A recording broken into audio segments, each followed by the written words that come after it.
Salam. Hamının bildiyi bir məlumatı diqqətinizə çatdırmaq istəyirəm.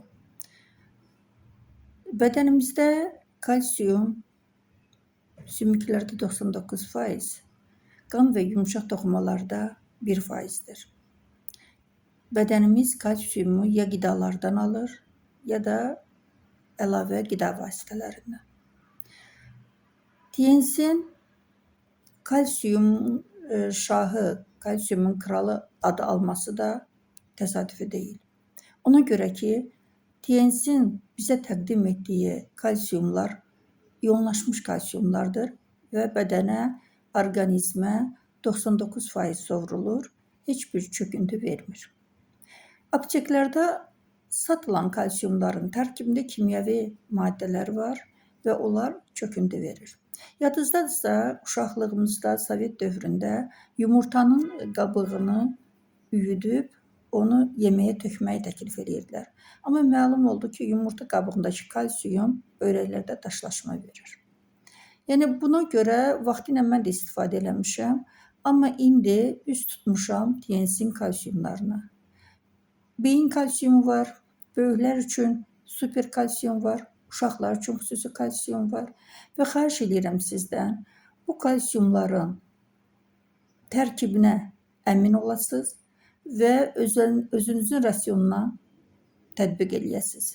Ən çox da südəmər qadınlar, hamilə qadınlar gündə 1200-1500 milliqram kalsium istehsal etməlidirlər.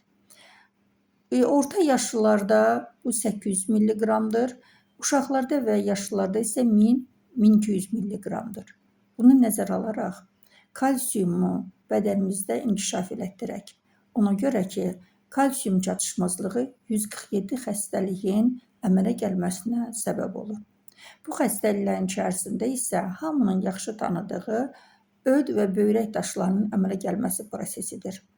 İnanırsınız ki, kalsiumun çatışmazlığı bədəndə daş yığıntısına səbəb ola bilər və bu daşlar da bizə yaşlı vaxtımızda çox böyük əziyyətlər verir, əməliyyatlara aparıb çıxardır.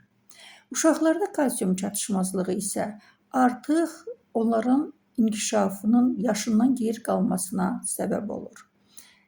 Dil açmaq, danışmaq, beynin intellektual səviyyəsinin inkişafı, gec yerimə, əzələ boşluğu, sümük boşluğu, bütün bunların hamısının səbəbi kalsiumun çatışmazlığıdır. Anaların çoxusu hamilə dövründə dişlərini itirməyə başlayırlar. Niyə? Çünki bədəndə kalsium çatmır. Və bədən kalsiumu tapa bilməyəndə onda onu sümüklərdən sormağa başlayır. Bu isə sümüklərimizdə kalsium çatışmazlığı yaradır, osteoporoz və digər arterit xəstəliklərin səbəbinə əmələ gətirə bilir. Ona görə də gəlin, yaşlı vaxtımızda heç bir Allah bəndəsinə möhtac olmamaq üçün sağlamlığımızı qoruyaq, özümüzü düşünək və Allah Taalanın bizə bəxş elədiyi bu fürsətdən ürəklə istifadə edək. Sağ olun, diqqətinizə görə minnətdaram. Allah hər birimizə kömək olsun və istədiyimiz mineralları əldə etmək üçün bizə maddi vəsait təqdim eləsin. Sağ olun, var olun.